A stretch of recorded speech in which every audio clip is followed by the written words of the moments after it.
true if it cannot stand up in the marketplace of ideas without the protection of a gun or prison? Indeed, does not the truth welcome criticism and debate? I would kindly request whoever asks a question to limit the question to the merit of the discussion. However, I will give Mr. Deedat a chance to answer this question. But whoever has a question, please limit it, because Mr. Deedat here is not to defend what governments are doing. He is only here to explain what he explained already. Now, Mr. Deedat.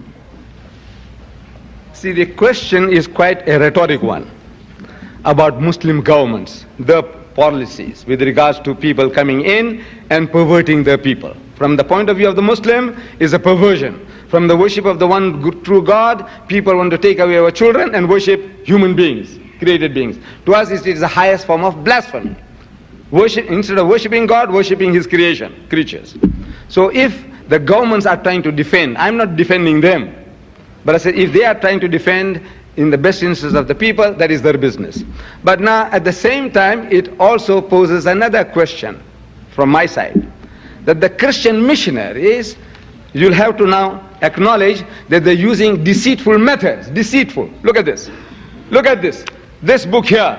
No Muslim child will ever think that this is Christian. Look at this. Al-Kitab, Arabic calligraphy.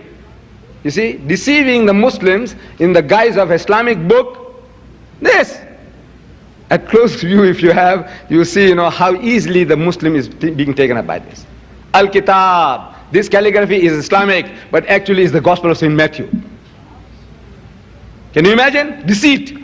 Now, I want to know whether your Christianity allows you to deceive people. In Pakistan, on my way, I delivered a lecture. While I am walking out, people all around, they surround me, they're shaking hands, congratulating me. A small boy, about 12 or 14, he comes to me and he presents these three to me. This. Look at this. He presents this to me. I take it. I felt like kissing it. That's our habit. Allah's kalam, if we come across, we kiss it, but the crunch was too great, people, so I put it quickly in my pocket. For about 3 to 4 days, I had no chance of taking it out.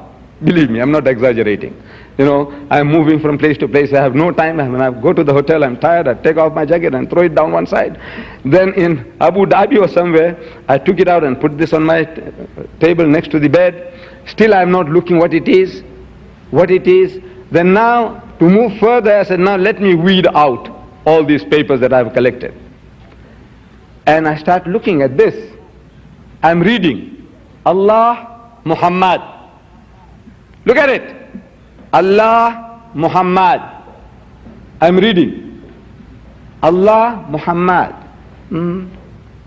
I turn the back, it's calendar. Another one, beautiful calligraphy, Islamic calligraphy. Look at this.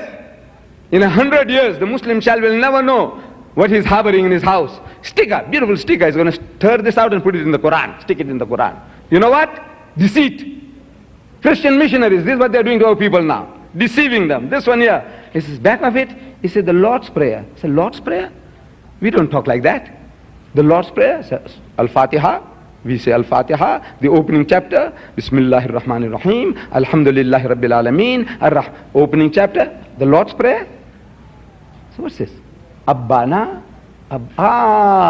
Say, O our Father which art in heaven, hallowed be thy name, thy kingdom come, thy will be done on earth as it is in heaven, in Arabic.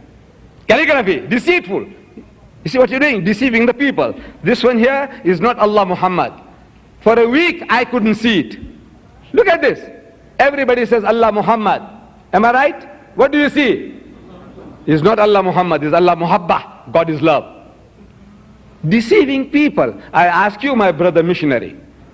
You see, you're protesting. I said, look, is this your way of propagating your faith? If you have something good, why don't you go out openly and talk to them? Give them your calligraphy, your language. Why? What are you trying to catch fish with? What are you doing now? Deceiving people. And here, another one.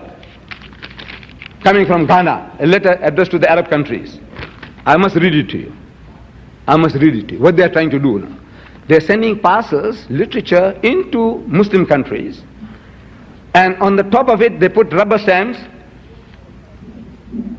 This is asking now, do you think that if I send you bigger parcels, about twice or thrice the sizes I sent you with our franking stamp, which has the name Islamic Madrasatul. Islamic Madrasatul. I don't know what it really means. But as soon as the postman, the government man says, is there Islamic Madrasatul inside. Your religion allows you to deceive people like that? In the guise of, Jesus Christ truly described them. He says, beware of false prophets who come to you in sheep's clothing, but inwardly are ravening wolves. They're trying to deceive you. You must be beware of them. So, brother, I'm not defending my Arab brothers. In Pakistan, you have the freedom there. Pakistan, your missionaries are making inroads. In Bangladesh, you have the freedom there. In India, you have the freedom there. See? In Indonesia, Malaysia, you have the freedom there. If some Arabs, are more stringent in the regulations, but you're still getting through. Look, by deceit, by post, by radio, you're getting through. So what are you complaining about? What is your complaint? We have a legitimate complaint. Books that the Christians write. Every book. Inside, why I became a Christian. Sultan Muhammad Paul. When you flip the pages, verses from the Quran. For the Muslim, these verses are sacred, sacrosanct. Every child, every grown-up will kiss it and put it next to the Quran.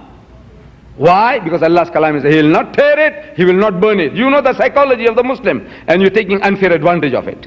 Look at this. From Sufism to Islam, John Abdul Subhan. Look at this. Deceit? Does your religion allow you to deceive people like this? Catching fish? No, you tell me. So what are you crying about? What are you complaining about? In Africa, you have 35,000 full-time crusaders. Jimmy Swaggart, he's boasting that he's getting through to 22 million Muslims through his radio service, 22 million. I'm asking, what are you crying about? Please, don't,